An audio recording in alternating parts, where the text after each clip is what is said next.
Good morning, everyone. Kia ora katoa, no mai haere mai. I'm Alan Fowler. I'm from the University of Auckland. This is Sakthi Ranganathan. He's here to talk about unboxing education through gaming, playing, and making. Please welcome Phil. Welcome.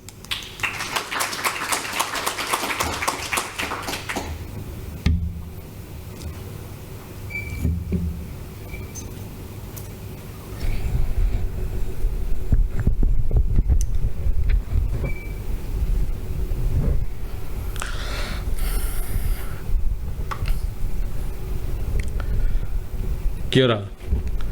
Tina koto, no mai aramai kitene koriru, ko Sakthi Priya Balaji Ranganathan, toko ingua. Good morning, everyone. I'm Sakthi Ranganathan. I'm design technologist and founder of Jix Reality. And since it's quite a small number of crowds, I want to make it more interactive. And I want to share my journey and also touch upon how the impact that we are trying to make in education and how the learning can be fun. So I came to New Zealand as an international student on the day of Christchurch earthquake. That's how I got connected to the land. And as an international student with a computer science engineering background, I went on pursuing computer graphics and human interface technology. So everything started in HIT-Lab. HIT-Lab is Human Interface Technology Lab in Christchurch, where I got this opportunity from Canterbury District Health Board, funded research to carry out some work. So I would say I had the same time I had my second baby. So I had to quit on my academic side, which is like on thesis, and came into this entrepreneurial world. I want to talk about my starting point, how everything started with education and why it is important. In my previous role, I used to be a learning designer or instructional designer or UI UX designer for an education and research organization. So in sabbatical, coming to Human Interface Technology Lab, I want to learn what are the new ways to use this technology in education. And with the interactive clinical pharmacology department in CDHP, there are some interesting animations which is flat 2D. As you can see, there is like interactions of what happens if you infuse a dose on human body and what happens on different segment in particular to clinical pharmacology. So these are basic 2D animation. But I was quite ambitious that time with seeing augmented reality.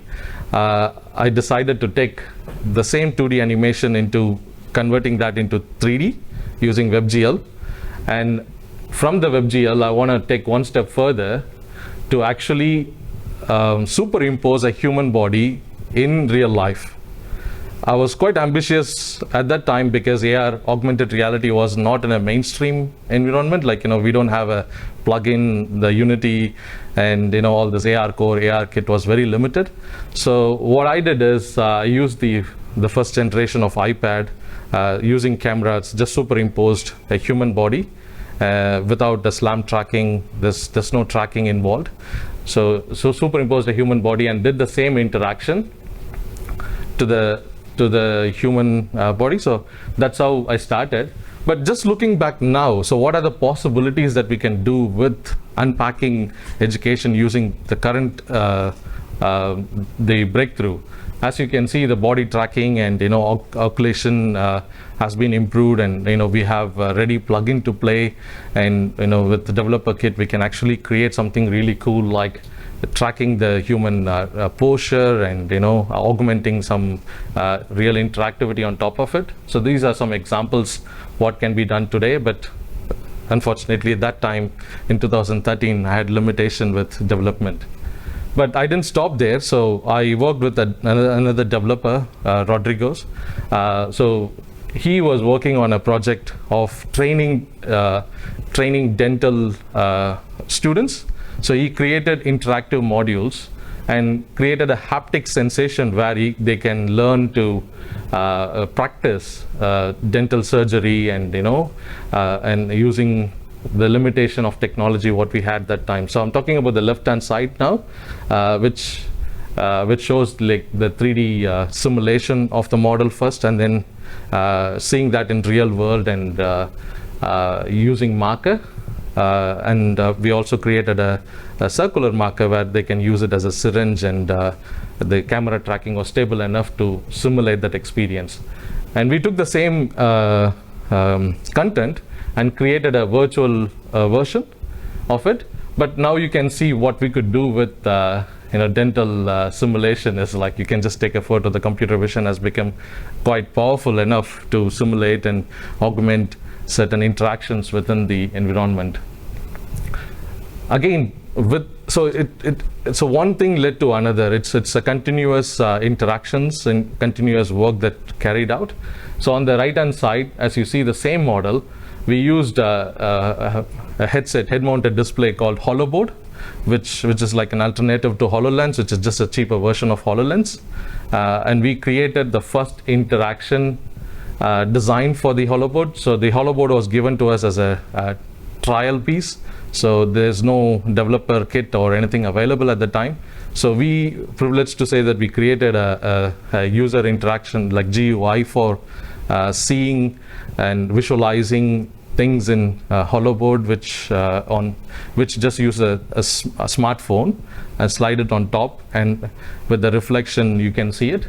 So this is the sketch we use, and it's a simple controller, and we use eye tracking as a design technique to make this interaction work. And then we got the opportunity to come here to Tipapa. So Tipapa was our early adopter. So we were part of the Mahuki program, which we got incubated in the National Museums, and we got the seed funding from Tipapa. So we created some interactive elements of Cypress collection artifacts. So we created a 3D model of all these rare artifacts which cannot be seen or used in real life, and we brought them live in HoloBoard, and so that people in mixed reality, they can actually scale and zoom and rotate the artifact, bringing to the world. So see, the whole point of why we are doing this and what made us to do is we want to make this content more engaging rather than a traditional textbook or traditional way of learning. So how can we challenge ourselves? So that's the time when we started to combine or play with the Leap Motion and the Oculus controller to create a more immersive experience where you don't need to use a hand controller. Rather, we used the Leap Motion and started to play with that, which resulted in the other step, which is like, how cool is it to introduce haptics to this interface in VR? So can we build something cool which people can touch and feel?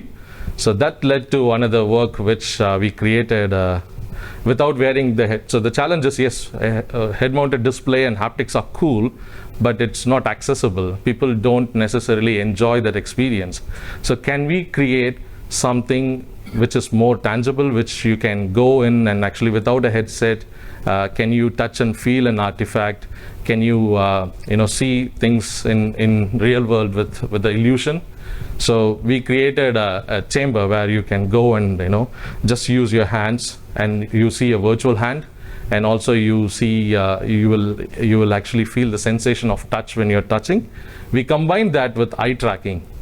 So what does it mean by eye tracking is we're trying to fool the human, the perception of depth. So with the eye tracking, you are seeing an object in 2D plane, but in a 3D world. Based on your movement, you feel the depth and illusion. So here is an example of what that looks and how it's a flat 2D screen, but when you are feeling and you're going inside and touching it, you are feeling the sensation, but also you are feeling the depth of the illusion. So again, these are like different forms and experimental way of using this technology to showcase what we could do. And then based on that research arrangement, we got shipped the Ultra Haptics, which is the mid-air haptics mid-air haptics device shipped to us. So we were given opportunity to collaborate with them and come up with some cool use cases.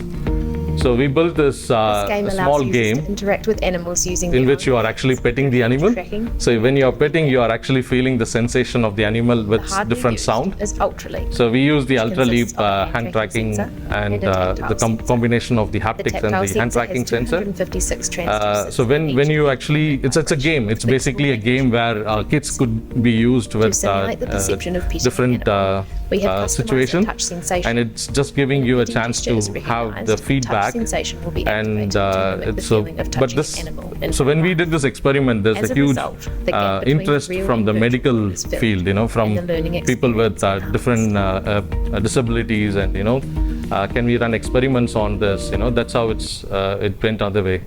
And how can we use the same? So people, like, as a human, we are always we have this natural intuition, like to touch and be ourselves into this 3D world. So can we use the same learning in a retail setting, in more educational awareness? So this work with the our Institute of Canterbury. So it's a trade show where thousands of kids will come in. They won't be engaging with the staff member to get a brochure or what course they want to study. So there's not much engagement in a trade show. So can we make this trade show a bit engaging, fun, and interactive?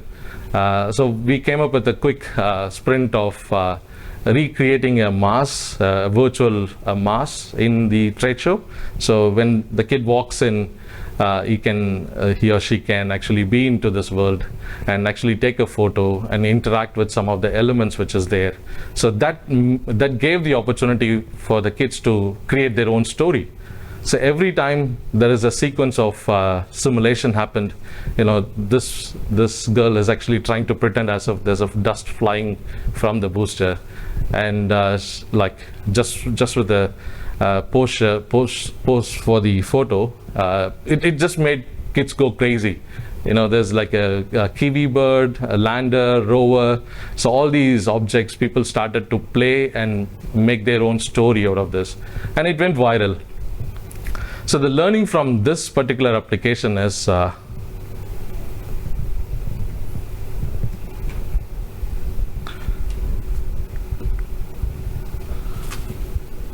sensor.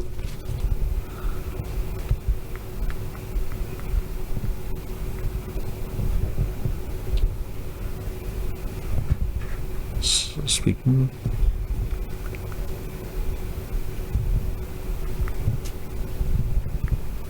Slides.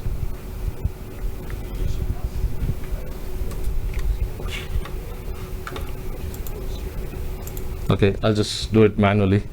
That's okay. So using this application, what we realized is kids are more engaging, and they actually involve themselves more when they see and in the real world. So this is another example.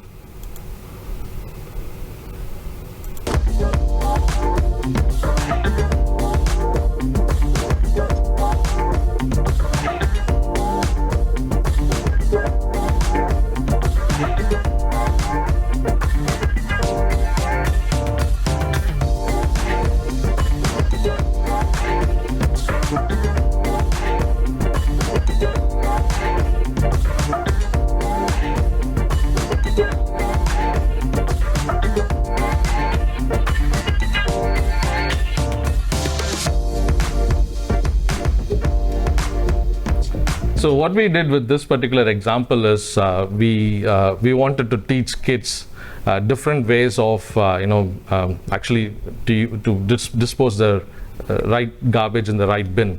So how can we gamify that experience without making them to touch a touch screen? So we used hand gestures and as a recognition method to actually make this game playable. So this was installed in the local library, where kids can actually use their hand gestures and movement to actually choose which garbage goes to which bin.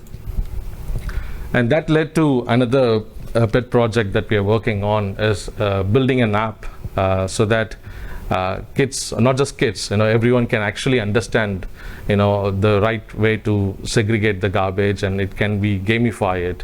So we created a bit of an app which can be used to teach kids. So that's more impactful. But same way, augmented reality is there for a while now. So how can we create some more interactive experience within the augmented reality flashcard setting? So the one example in the left-hand side is teaching different life cycle. Like, you see a squid and, a prawn and a penguin. So based on which comes first, it just the one interacts with the other. So for example, the penguin actually eats the squid, and when whale comes in, just teaches kids different ways of the life cycle. And the one in the right, the same example has been used in one of our partner company, where it just shows the scale of individual animals. So the next interesting project that we got in is actually, so we realize there's huge potential in the way we can use interaction design and a 3D world to actually show and teach complex engineering facts. So we were passionate about rocket science and space enthusiast. So what we created is a Indian Space Agency app for the particular lunar mission. So it is a sequence of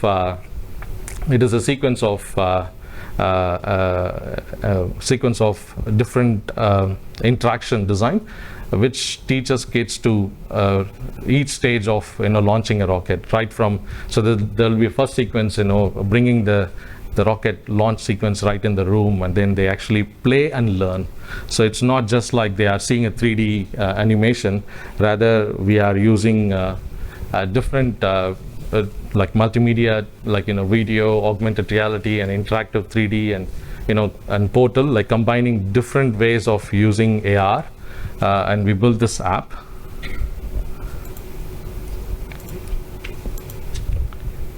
So the representation is obviously the sound and text and physical navigation, and the UI has been designed in a way so that you can actually go and play with the objects in the real world.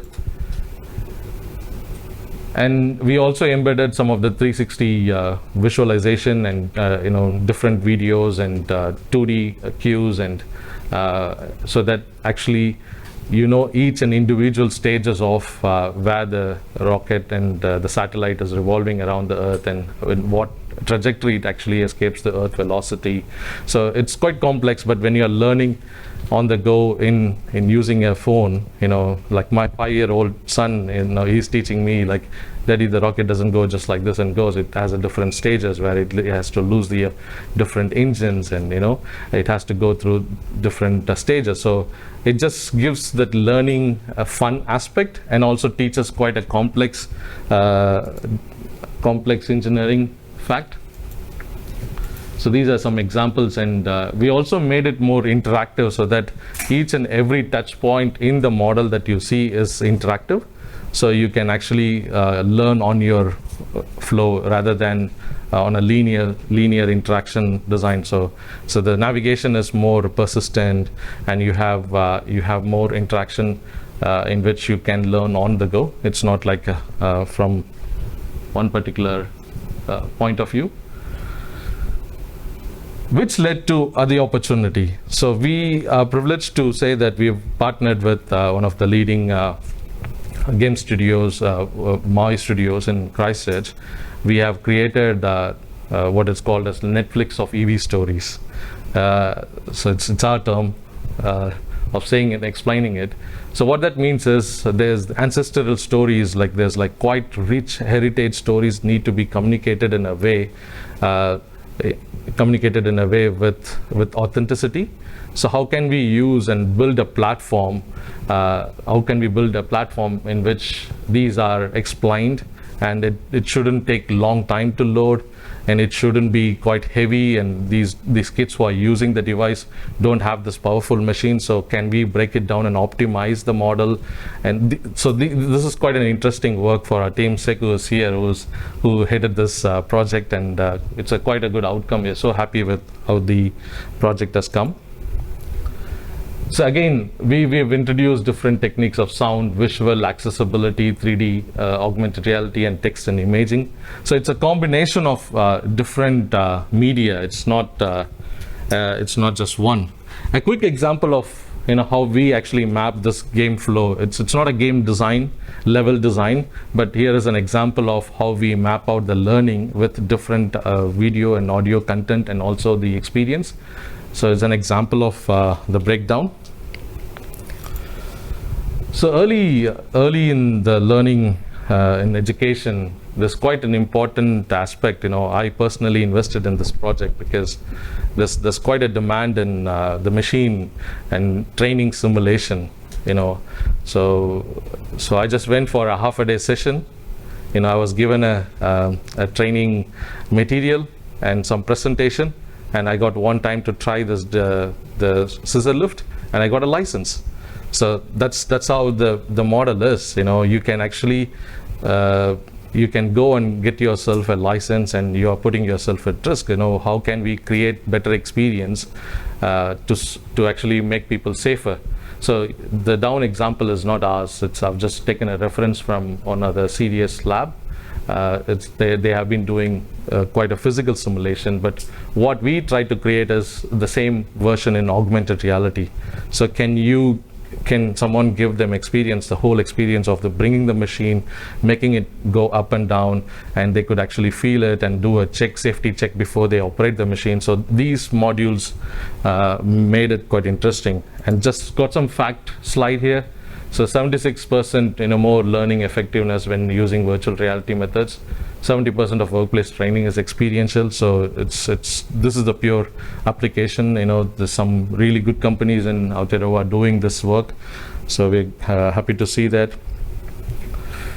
And last but not least, it's the more about the augmented reality sandbox project, which is quite interesting because this gives kids the opportunity to learn about the 3D world, but touch and feeling, interacting. So it's augmented reality overlay, projection mapping from top, and you are playing with the sand to change the landscape. And there's huge application for kids, for younger generation to learn geography, climate change, and make a game-based play. So yeah, so that's our version of augmented reality sandbox. We showcased in Te Papa Museum long back.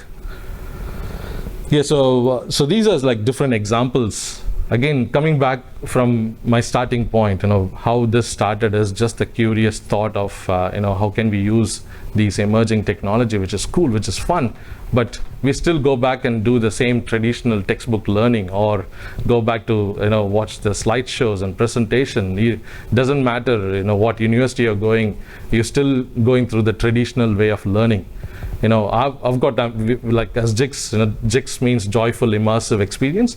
We've got ambitions to change the way we learn, by using this technology in a good way, as you've heard the speakers and panelists talking about, all these bad content and game, some of the games impacting the younger mind. Can we create some more good quality content which can be used in training, education in this particular area? So with that, I'll stop. I've got I want to leave more time to question and answer if you got any, and then I can skip through some slides. And is there all good? So do you have any questions?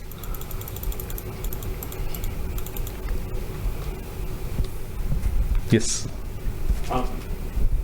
With your experience so far, where would you say the biggest impact for educators has been, and like what sort of subject matter needs do they see? I think it's wherever there is more complex, subjects.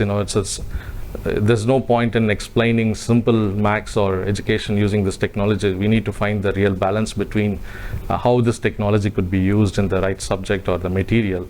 So what we felt is the indigenous storytelling has a more impact, because those are the worlds that you cannot go back and you cannot live that moment. So bringing that to life actually makes it more powerful, tell the stories. So that's one of the areas that I'll say brings more impact. So I've just also plotted a map or a visual of where we are at and how this technology has evolved. Just talking about the network capability, in early 1980s, there's like 2G and 3G spectrum, and now we are talking about all the network capabilities being 5G. What does that mean? 5G obviously makes the network faster, but also enables things which we couldn't do in 5 years before with using AR and VR technology. And same way with some of the image recognition, computer vision algorithms, and getting more powerful and powerful, like some early QR. We first experienced our QR code in maybe in 2000s, and some of the face recognition, image recognition followed by that. And now our camera, mobile phone camera, is so powerful that it can track objects and image, and SLAM tracking has been so wonderful. So these are coming to the convergence. I would say like this is the curve of the head-mounted display. The first head-mounted display, right from 1990s to the evolution coming to a point where it's getting lighter, it's getting smarter, and you don't have to worry about the heavy cables and stuff. And same way with the augmented reality. We get this SDK from ARKit, ARCore, web-based augmented reality. Everything is coming together. So there's like network, computer vision, and all this XR we would say we are in the best time of this life cycle to actually take advantage of this trend coming together. And we are so privileged to be in this situation, to create some good content, quality content, and this is like explosion. There's a demand for content. So as like in GDC, like we are seeing some amazing talent and amazing games, but like my request is like, can we use some of those talent and potential not just for gaming, but can also be a bit on educational. So which we can actually change the way we learn for the kids and the future generation. So so with that slide, I would like to end the session. Thank you so much for this opportunity, and I hope it's a bit of informative. I know I'm just jumping between one project to another, but I just want to squeeze everything in so that it just gives a teaser of how the technology and this can be used in education, and what are the possibilities. And I encourage everyone in the room to all these projects are collaborative, so we work on open innovation model. So we are not a game studio, or we're not like more agency. We're more of an open innovation lab. So we would like to collaborate and work with you on individual projects and see if we can help. Thank you so much. Tēnā koutou, tēnā koutou, tēnā koutou katoa.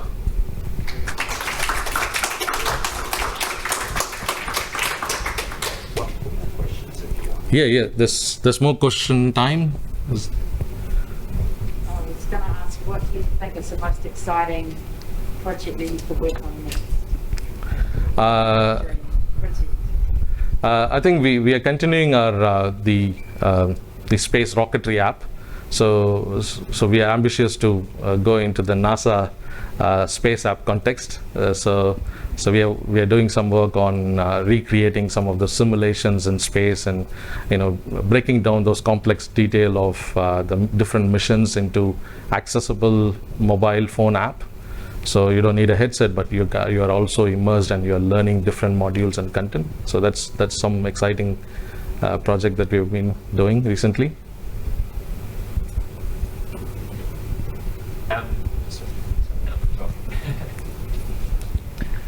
What would you say is the biggest challenge you've faced or experienced in translating like traditional classroom learning into a virtual or augmented experience? I think just the way early adopters, there's not much early adopters in education. When we are talking about cool stuff and projects and prototype readily available, but the market sometimes takes time. I'm not saying they're ignoring us or ignoring the trend, but it is always difficult to go and compete with the traditional model of doesn't matter funding or even for the project, it doesn't work that way. So we have to find those champions within the organization who actually wanted to make an impact. So through them we can actually work. It's and individually as in lab we cannot infuse or influence anyone. So it has to come from the champions of different organization or from education. So that's how things. That's a bigger challenge: early adoption and the market readiness. But the technology readiness level is there.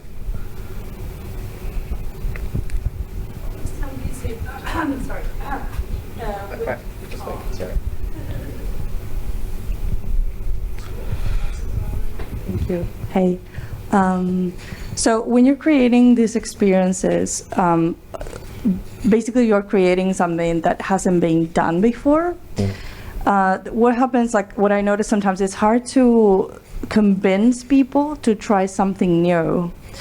So how do you go about, like if you find an organization that wants to try something new, what is the design process and how do you present an idea for something? Like, do you go straight for a prototype or you kind of try to show examples of other things, or how does that work?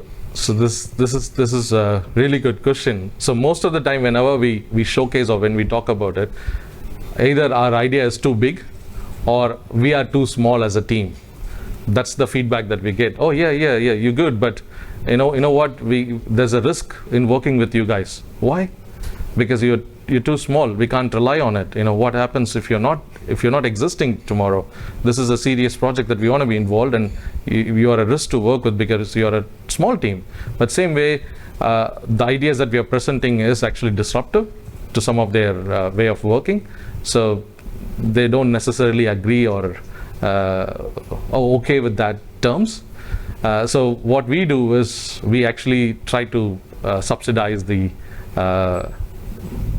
risk taker. Like, we actually have to give something tangible so that they can actually come back to us. So most of the project that we have done, actually we understood what their problem is, and also we tried to solve their problem by actually giving them something tangible. Most of the time these companies, or whenever I talk to these organizations, they say, hey, you know what, AR or VR or these technology seems to be an expensive exercise. It is innovation, so it is classified, it is more expensive. So we can't afford to spend that money. Even before doing a work, they have a prerequisite, or this comes with a heavy cost. So how we are trying to work with them is we are trying to not subsidize the cost, subsidize the risk in which they're taking. So can we build a cool prototype that they can actually champion in their organization? Can we provide them something which they can actually take it and bring it to the next level? So it's not our project, it's their project. They have to own it. So that brings the IP conflicts and everything to in the single conversation, because that's a risk-free arrangement they are working in. So that way we can actually give them a chance to try.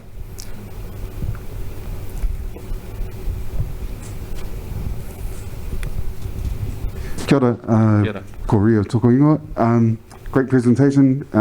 Congrats on all the work you have been doing to date. I was interested in the iwi stories. Are they pan-iwi? Like, are they across all of the motu, all of the country? So or it's a Ministry of Education project. Nice. So so it's a publication. It's a book which has every. So there's like a funding round which came through, and it's a long process of actually gathering the stories, and so we are just the tech enabler for the project. We are not owning, or we are not doing anything on the EV space, but we are just enabling that in an indigenous platform. So which means the data and the storage and everything can be kept safe. So that's a huge question, like answering to the previous arrangement. Who will have the app? Who will own the content? Who will have the creative license for it? Who will own the audio? So that's like huge risk. So we've created, so we have given an advantage. So we're not dependent on just a third party who's going to shut down and go away. Rather, we build build this app quite native so that they can own and they can maintain it. They can go further. And I guess a follow-up question. Oh, yeah. Sorry, Oh, yeah. so all the countries own themselves and platforms, I guess, the Ministry of Education Yes. Awesome. Great project. And yeah, I'd be interested to catch up with you guys about other EB projects. And yeah. Sure. Thank you. Goodbye. Any last ones?